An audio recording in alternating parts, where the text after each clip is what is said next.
I'm semi-bloody illiterate. One of my favorite little subgenres on YouTube are what I call schizovids. Schizovids are these videos that are being put out there by people who are conspiracy theorists or not all there, or just sort of have a weirdly loose grasp kind of on everything.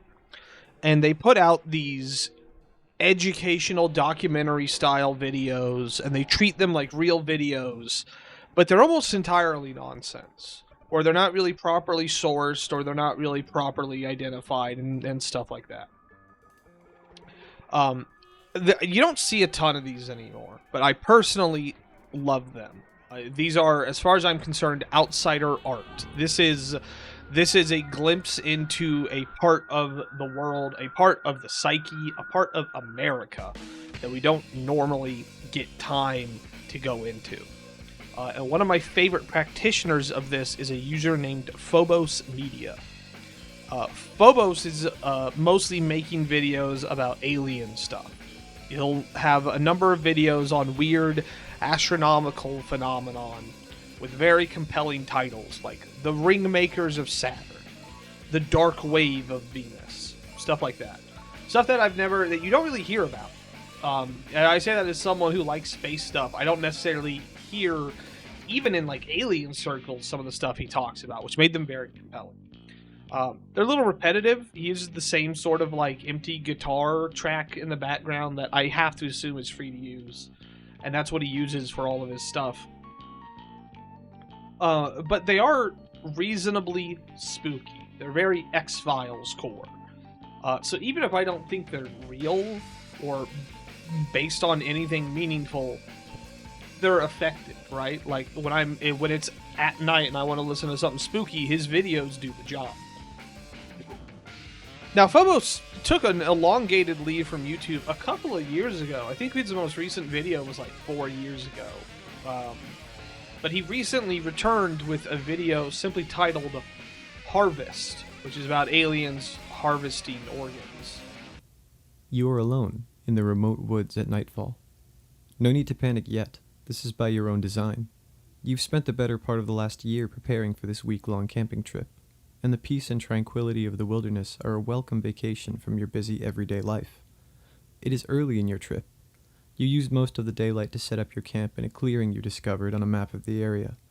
For the last hour of daylight, you decided to hike to a nearby Smoke job! Watching that video really does kind of hammer home that he's a very talented storyteller. The first couple minutes of that video are very effective. Really good campfire story sort of setup.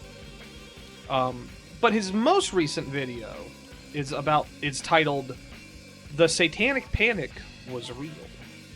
And this starts to move a little out of like the fun conspiracy territory into the kind of territory that maybe makes you think the world is working in ways that I don't think it is. It starts to get a little more dangerous. There's something a little quaint about thinking that the rings of Saturn are like manipulated or manufactured by aliens.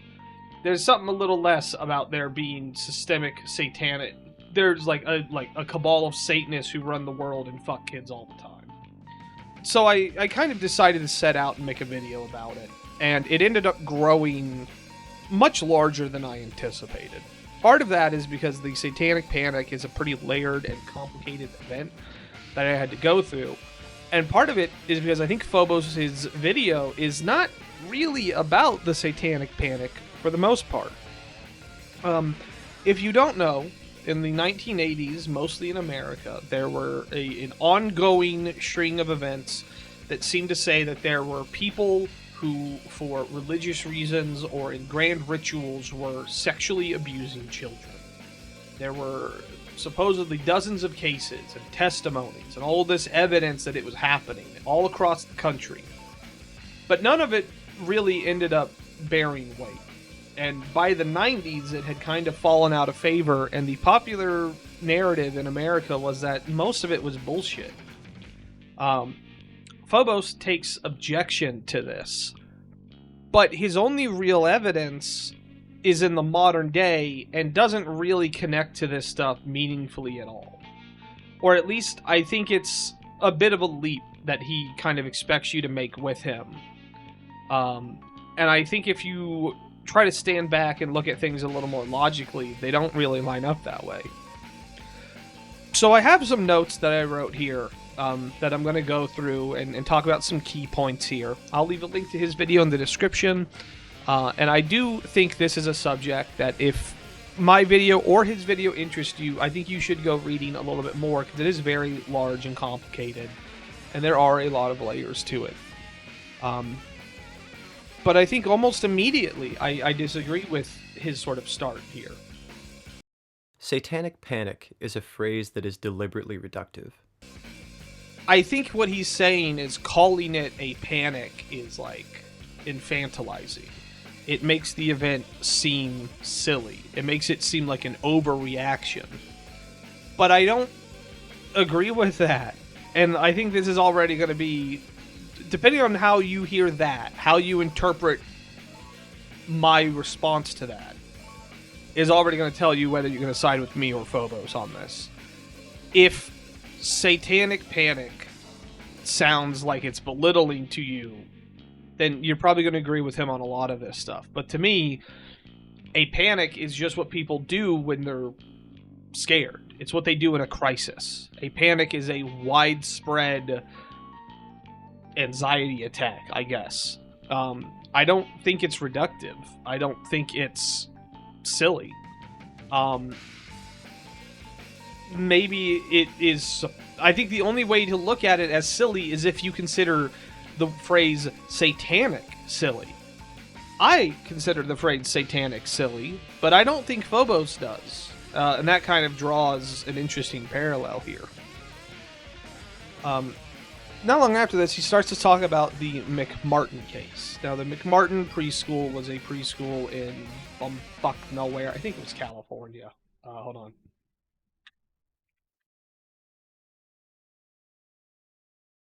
It was in Manhattan Beach, California. So next, Phobos starts talking about the McMartin preschool case, which is generally kind of considered like a central pillar of the satanic panic. The McMartin case was a preschool that had been operated by the McMartin family, and one of the parents accused the faculty of sodomizing her son. She apparently also accused her ex-husband of doing it, and several other things as well. This led to a pretty widespread investigation. Members of the parents were invited to have their kids interviewed to see if they had also undergone these events.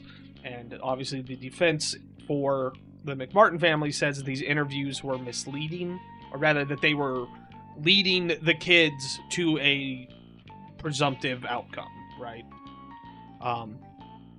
They basically say that these interviews were leading the kids to say that they had been assaulted or abused for one reason or the other.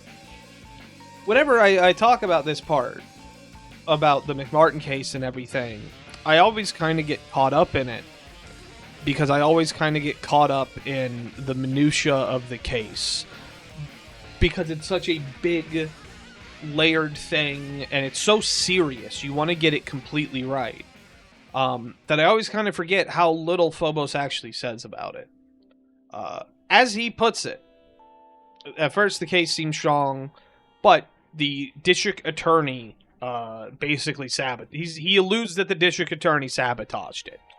At first the case seemed strong. 7 people employed by the school and the surrounding community were indicted.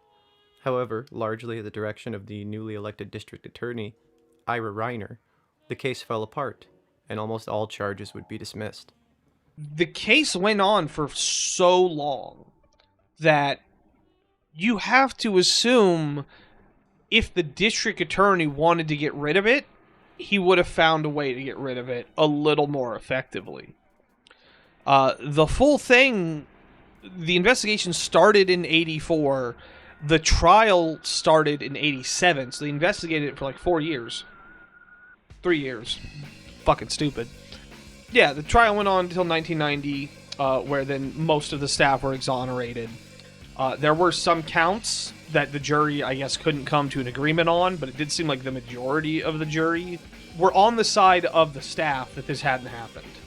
But they tried him again to try and get a conviction again. All the time in the United States, if they think they have a weak case, for whatever reason, district attorneys will not retry a case that ends in a hung jury. They did here. If what Phobos is alluding to, and be clear here, right? He's saying, at the behest of this new attorney, it fell apart and the case was dismissed. Why would they follow it up again? Why wouldn't he have said, like, well, you know, it was dismissed, it's not going to be worth our time or our money? Why wouldn't he take it to court almost immediately with weaker evidence and then just let it fall to the wayside? Why would it be so big and drawn out? This would also seem to be the public nail in the coffin for inquiries involving satanic ritual abuse in general. And yet, even though the so-called satanic panic was in the 1980s, nearing on 50 years ago, the number of self-declared satanic organizations is greater than it has ever been before. Of course, these organizations vary wildly in their size, scope, and sinister nature. He writes out a pretty brief history of groups like the Satanic Church and the Order of Nine Angles to kind of draw a line to modern satanic groups like 764 and Seavolt, which seem to be legitimate groups that have done legitimate harm and are still doing legitimate harm. But a lot of this notion is kind of built on the idea that the satanic panic was always like a silly outlier thing. That it was something on the fringes, that general society didn't believe in it. But everything that I found has said the opposite. In the 1980s, the satanic panic was considered real by most middle Americans. It was considered real by the media. It was treated as a legitimate issue, a legitimate problem. It was not something that only like paranoid schizophrenics were talking about. It was something that people were talking about at the dinner table and were legitimately afraid of. It wasn't until the mid-90s that started to fall by the wayside. Oh, in the McMartin preschool case? The preschool was shut down in 1984, but as payment for his legal fees for working on the case, defense attorney Danny Davis acquired the property in 1990. He quickly sold it to Arnold Goldstein for $320,000 that very same year. 3 minutes in, he goes on this little diatribe about how the defense attorney he was given the preschool property as payment for his services. He sold it to an attorney named Arnold Goldsmith for $320,000. Phobos makes a big deal out of this. I don't know why. I think it has something to do with like Freemasonry bullshit. Like a 32nd degree Freemason apparently means something. I don't know why you would fucking give the amount of money in... What is the point of having a little symbol through the amount of money, right? That seems incredibly stupid for everyone involved. It seems too esoteric for the average person to see it and know that something was going on and to feel like the wool was pulled over their eyes. But it also seems not esoteric enough that no one would ever notice it. It's kind of in the worst position, I think. It just also seems inefficient. Why trade it for that much money? Why $320,000? Why not $32,000? Why not $320 million? Why not $320? Right? Why not just $32? If the point is to get the number, well, $320,000, that's a realistic number, right? Is it? I don't know. I don't know jack shit about fucking what the retail rates in what the real estate rates in Manhattan Beach, California are, especially not in the 80s. He also writes up this stupid fucking thing on his screen. It's an old fucking 4chan bit. When I had heard this, it was not Freemasons, but it was whatever. Like, it was a little more vulgar when I heard it, but still.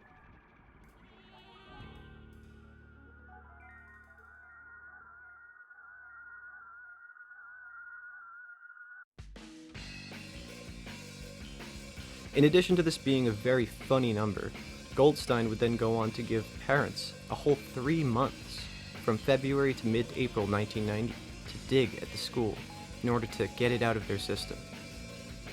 He makes the claim that the lawyer allowed the parents to hire someone to come onto the property and try to check for whatever reason. He's very flippant about it. He says, like, to get it out of their system. Which, my first thought when I heard that was, well, maybe he thought maybe something did happen and he wanted proof that it didn't before he sold it to someone who went digging to clear his hands of it, right?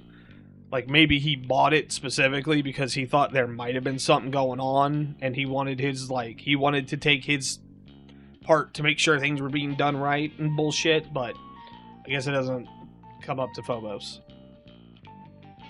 Apparently they had an archaeologist or someone come through and check it, and according to him, there was evidence of tunnels that had been filled in recently. Now, PhobosMedia, on his actual post, does not link to any evidence. You go into the description of his video, it's just his, like, Twitter account. I went to his Twitter account and I found this post that just says, X is looking to roll out a dislike button. Serious question. Do we get a guarantee that likes will always be private? And I think that's really funny. Because what are in your likes that you're getting a little paranoid about, right?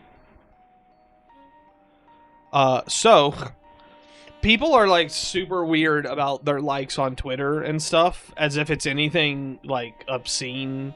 As if anyone gives a shit, right? I routinely, when we're bored, I make my friends watch me scroll through my likes on Twitter, like I'm gonna do right now.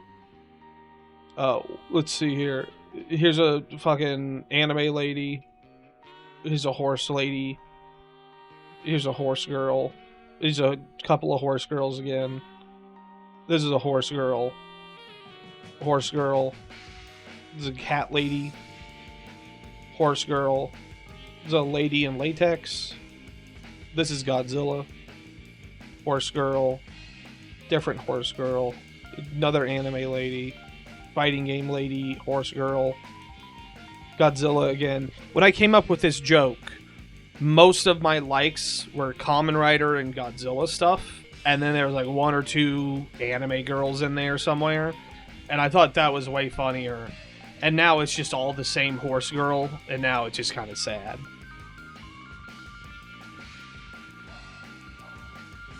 So anyways, Phobos doesn't give any evidence for his claim, so I had to go looking for it. I did find a source online that claimed what he claimed was, and I found a couple of counter sources, but the counter source links are dead, because they're from 10, 15 years ago, and they were probably on educational sites that weren't properly funded and everything, and they got taken down. I was able to find one of them that has been, it's a paper that has a list of citations to it, and you can request access to it for free.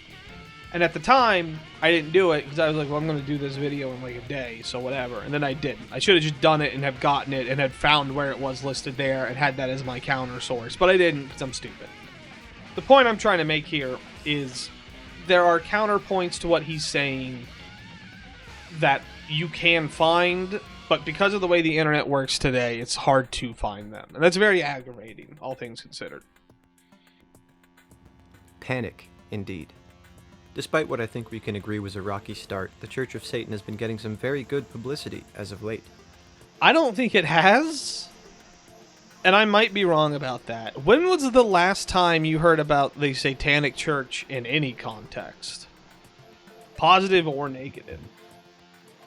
I think the last time that I remember hearing about the Satanic Church was in the context. There's a Netflix show that used a statue that the Satanic Church owns the copyright to, and they didn't get it cleared, and they got sued about it. And then a couple years ago, me and my buddy were watching Metalocalypse, and it's a show about a metal band, and one of the members decides to find religion, and he goes to like a Christian church and a Buddhist church and a Catholic church. And then he goes to a Satanic church, and they're all the same thing, it's just the walls are a different color.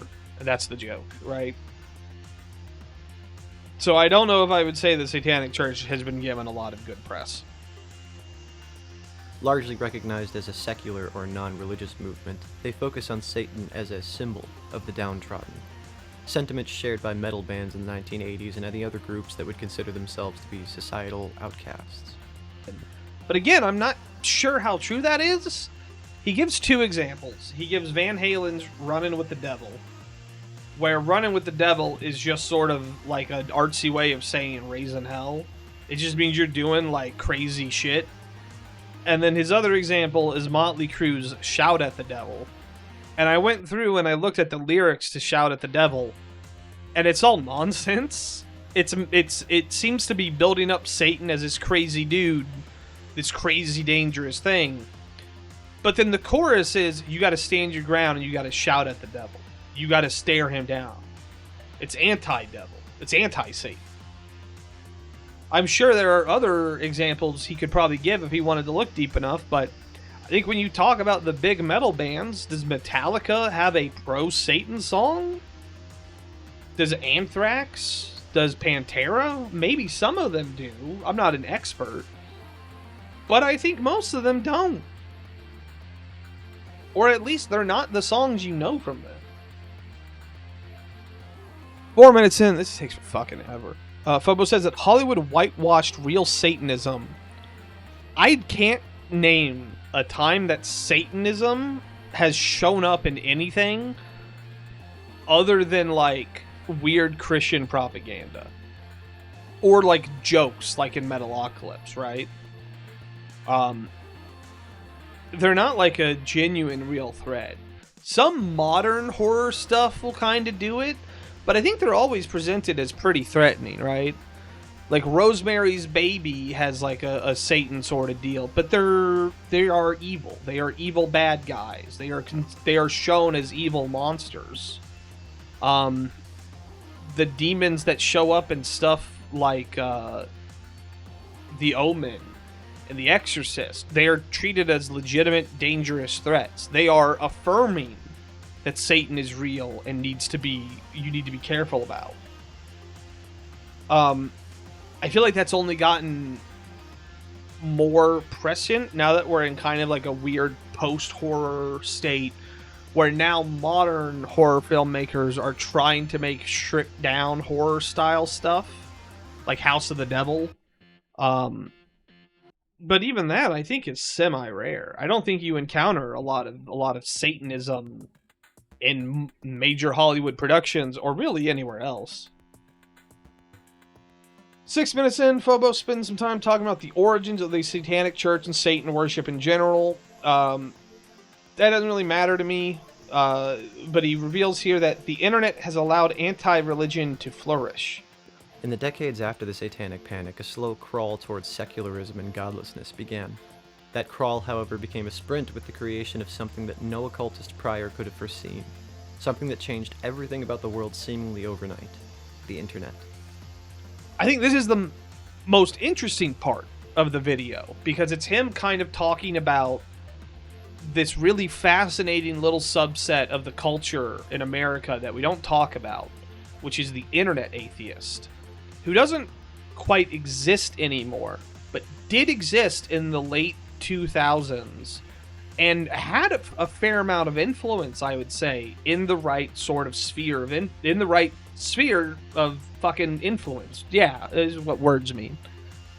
A lot of the people in that internet atheist group moved on to the sort of internet skeptic groups, who eventually kind of became the sort of culture war, both pro and anti SJW stuff that sort of gave rise to the alt-right and the sort of more modern, more left, more Marxist subset of young liberals in America.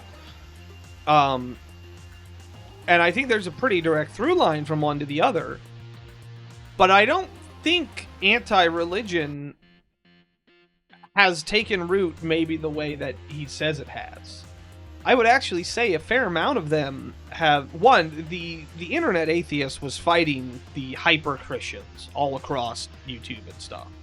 They were not in a vacuum. They were, fighting these guys. And a lot of the internet skeptics have since shifted into a position of fundamental Christian stuff, Christo-fascist stuff, A lot of the guys who were on the kind of the more anti-SJW side have moved into the right wing in a very major pro-religion way, pretty much across the board. And I think in America, the hyper-religious subsects are still incredibly potent and still hold a huge amount of power. This kind of will come up a little more times, but every sitting president has been a Christian. 80% of all sitting politicians in America are Christian at any given time. 9% of the other are Jewish, who are still pretty close on the same sort of through line and the same sort of mythology. There's not a whole lot of atheists in positions of office. And I think it's only gotten more and more... They've only gotten more and more open over the years. The most ardent Trump defenders, the QAnon crowd, are Christo-fascist almost across the board. And I think, like almost everyone in his cabinet is very open that they believe America needs to become a pretty purely Christian state. They seem to tolerate other religions, but they don't seem very happy about it in a lot of ways. 7 minutes in, he says that musicians in unexpected genres were told to... Hold on, I'm going to take a drink. Just 10 years after the Satanic Panic, musical artists, many in very unexpected genres, including hip-hop, have said that they were actually encouraged to push dark, occult, and satanic imagery, lyrics, and themes in their music. And on the screen, he has a 3-6 Mafia album that came out in the mid-90s, after the Satanic Panic had kind of fallen off, but also after gangsta rap had completely taken over the scene, and after grunge was the biggest, genre, the most popular genre of music in the country at that time. A lot of that was in response to the unchecked prosperity of the 80s and sort of the disillusionment with the sort of lifestyle that you had to lead to be part of that in the 80s. The 90s counterculture was about how hollow corporatism was, right? Like, that's why so many movies in the 90s had a guy who had an office job that he hated kind of like abandon it and find a more meaningful purpose, because that was what a lot of young men in America wanted to see. That's what they felt they needed to do. Also, it's gangster rap. It's about killing people. It's about killing people who are selling drugs on your corner, and about killing cops because they're hassling you about selling drugs on your corner. And they're probably also selling drugs on your corner, right? 40 years may seem like a long time, but it's barely the geological equivalent of a single breath. And in that time, it went from being taboo to question people's religious beliefs to being almost a standard practice. I think I can see what he's talking about here. You do see that sort of schmarmy, I don't believe in God sort of character on TV a lot, like in art fairly often. But I don't know if in the day-to-day life this is true. How many times in your day do you roll your eyes at someone's religion, right? Openly, hostily, and you get a bunch of high fives for it? If you try that shit, corporate culture has shifted to such a degree where you're not supposed to talk about this stuff at all, and you're definitely not supposed to talk about it in a negative way. I would say the far left has become more and more about allowing these sort of minority religious groups to be more open in America rather than less. The far right groups don't want them to be in America, but they do want the Christian majority to be more defined in America.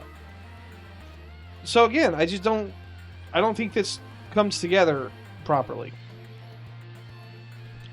8 minutes, 40 seconds in, Phobos talks about the Order of Nine Angles again, namely the likely founder David Mayat in his turn from Satanism to accelerationist to Islamist. The core of Phobos' point, other than taking the opportunity to post ancient 4chan memes... Now, if you've spent any time on certain internet basket weaving forums, or if you were not born yesterday, you might be... is that David Mayat's connection to terrorist groups would have landed him in prison were he not a CIA asset? A bit of a shocker. I don't think Phobos is wrong here. Have you ever seen... But I think he's a little off base. Have you ever seen the movie Chopper? It's pretty early in the morning for canned food, isn't it, Jim? What's the matter with you? Pretty sure that's the movie I'm thinking of here. Movie about this dude who... Chopper is a crime comedy about this British dude. Maybe he was Australian? I think he was Australian. It don't matter. In the movie Chopper, he's a career criminal who starts telling people that the cops... He's working with the police, so he's immune from the police to doing stuff. And the police confront him on it, and they're like, you gotta stop telling people that we're letting you get away with shit, because they think if you murder them, we're not going to convict you. And we 100% would. And he's like, I'm just talking shit. And at the same time, he's like pulling his dick out and like flashing it at some dude across the bar to fuck with him. It was a funny scene. I think what Phobos is touching on with David Mayat is probably closer to that than what he thinks. I don't think David Mayat was a CIA agent who was going out and stirring shit. I think David Mayat was a fucking loser who would join up with any group that would take him and would do anything he could to gain power and feel like he belonged in it. And the moment an intelligence agency came knocking on his door, he fucking sang like a canary. This is actually probably the case with a lot of people that conspiracy theorists label as like secret assets, like Charles Manson and Lee Harvey Oswald. They were probably being used by these groups to get people into positions that an agent couldn't get into because they would be too obviously fake. These guys are career criminals, but they're not attacking, mom and dad down the street. They're not attacking kids on the street, right? They're not going into people's houses. They're criminals doing criminal shit at other criminals, right? So on some level, it's almost like, okay, these are in the same way that if you commit a crime against a kid or a cop, it gets like, it's way worse. You commit a crime against a criminal, no one cares as much. So they have them do this stuff, and in exchange, they get off on these things, and then they kind of know, well, they're just going to fucking do it again, and then the next time they get caught, if we don't need them, just put them in fucking jail. And then the problem is, like, well, then after that, Lee Harvey Oswald decides to kill the president, or Charles Manson decides to go out and start a commune, and shit spirals out. And now the dude who hired him to move cocaine in the Philippines, now he has to cover his tracks, but now the CIA's prints are all over all this shit, and people make assumptions, and shit like that happens. From what I understand about David Mayat, he was supposedly he was a neo-Nazi very publicly, and then in like 1998, a journalist published a story about him being the founder of this satanic cult, and the other neo-Nazis, I guess, were not cool with it and kicked him out, and then he moved into like an agent of Islam. Phobos also asks, why would someone incite extremism in these groups? And he puts like an Israeli flag over the screen when he does this. If you were to look at the causes that Mayat aligned with and attempted at every opportunity to accelerate, you might notice another red flag. Though he was apparently an avowed white supremacist, he chose, when it became relevant assumedly, to preach Islam. Not exactly a white supremacist religion. I guess... I don't know if he means Israel specifically, the Zionist state, or if he just means the Jews in general. I understand that argument if it's about the neo-Nazis and Islam. Because the Nazis didn't like the Jews, and Islam tends to not like Israel too much. So I could understand having a false flag operative in both of those. I don't see the satanic connection at all. I think there can only be a satanic connection there if you think anyone who's evil or not godly is satanic, right? Like, if that's your worldview, is if you're not for Christ, you're for Satan. And if that's your worldview, it just seems incredibly flat. It just seems incredibly basic. It doesn't seem like it would hold up water to any sort of instigation, any sort of interrogation. It just seems like the type of thing where, like, you can't tell me you've never met a single Christian, you can't tell me you've never met a single person who wasn't a Christian that you thought was a good person, fundamentally. Even if they were, even if they were a-religious, even if they were agnostic. Like, you can't tell me you've never met someone who was not a Christian that you thought was, like, an okay person. 15 minutes in is where things get a little more complicated. Phobos goes more and more in depth into groups like 764 and CVLT cult, which are these decentralized terrorist groups that seem to use platforms like Discord to manipulate children emotionally, to get them to produce sexual imagery, to get them to film self-harm that they put themselves through, seemingly for their own enjoyment. And these are legitimate groups. I don't know a ton about them. When I looked into it from this video, most of what I found seemed to say, like, no, this is a real group. The CIA, a lot of other intelligence agencies seem to be actively investigating and persecuting people involved in these groups. And Phobos seems to draw a pretty direct connection from these groups to things like Jeffrey Epstein's, sex island, where they were presumably getting material of powerful people in the world, politicians, businessmen, celebrities, footage of them in illicit moments with prostitutes, many of which seem to be children, or at least underage. It seems to draw the obvious connection of, like, well, where did Jeffrey Epstein get these kids from? Could it have been through groups like Cult and 764?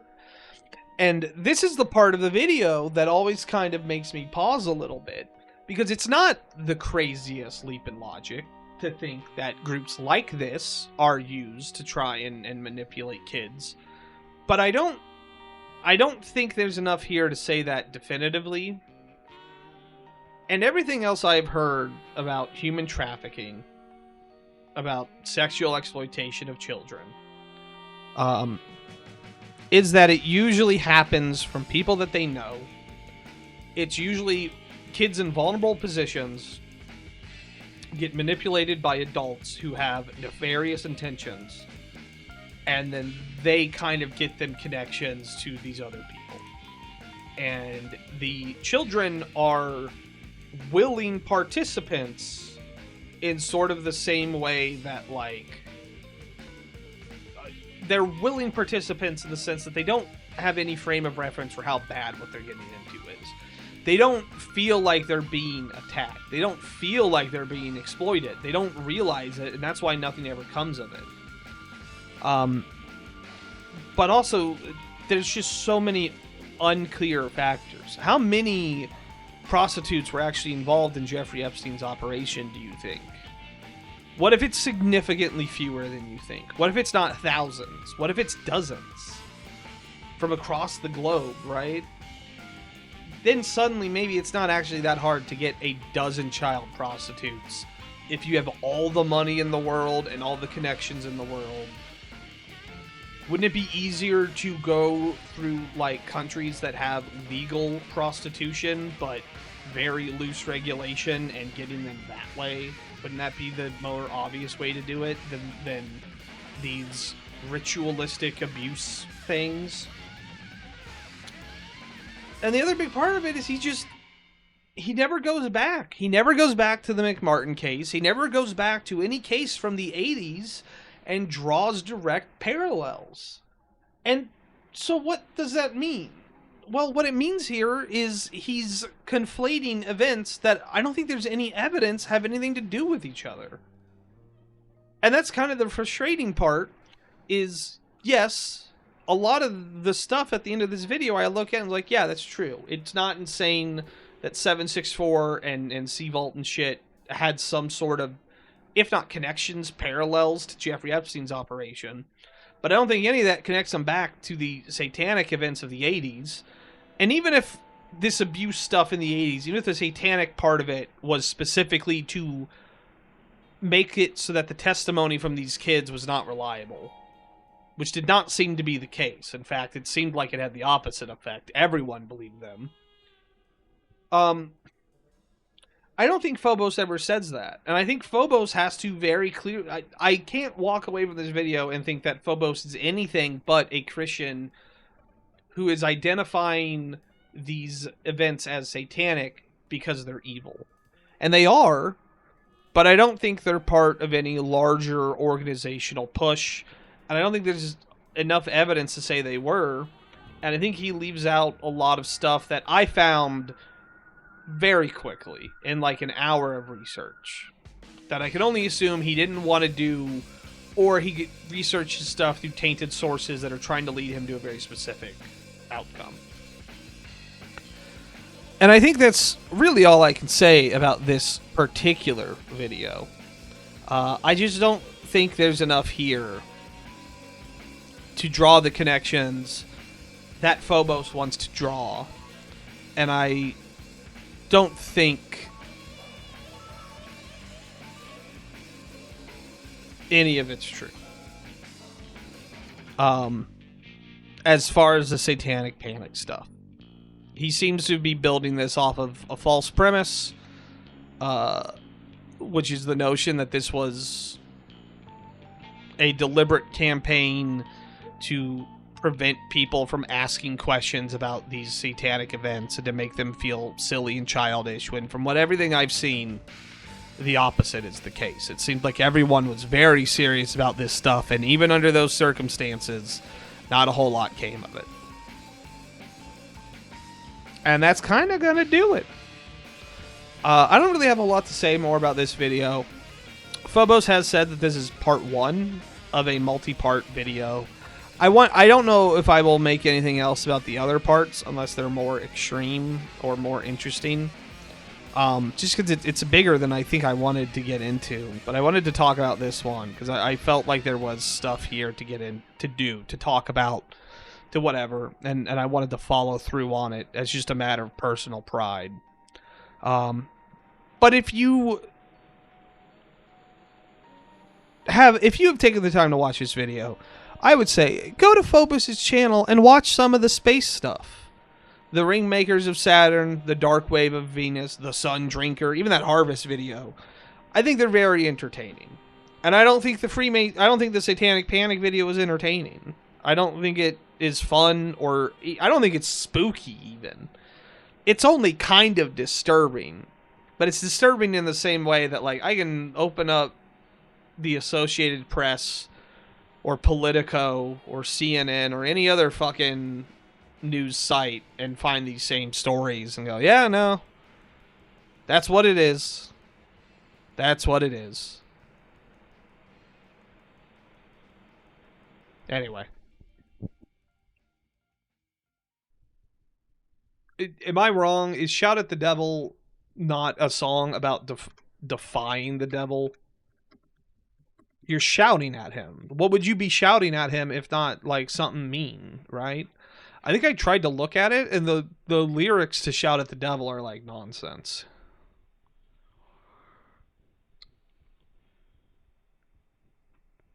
He's the wolf screaming lonely in the night. He's the blood stain on the stage. He's the tear in your eyes, been tempted by his lie. He's the knife in your back. He's rage. It's actually hard to like read these and not immediately try to do the song. Well, he's the razor to the knife, but lonely as a life's my hands spinning round and round. But in the Seasons of weather will stand and deliver, be strong and laugh fast.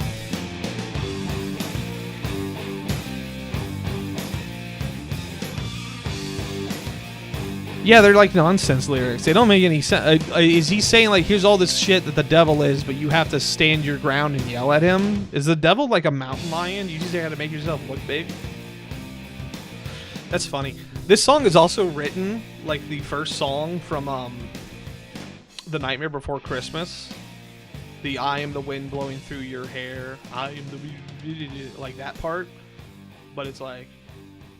It's him. Like, he's the bloodstain on the stage.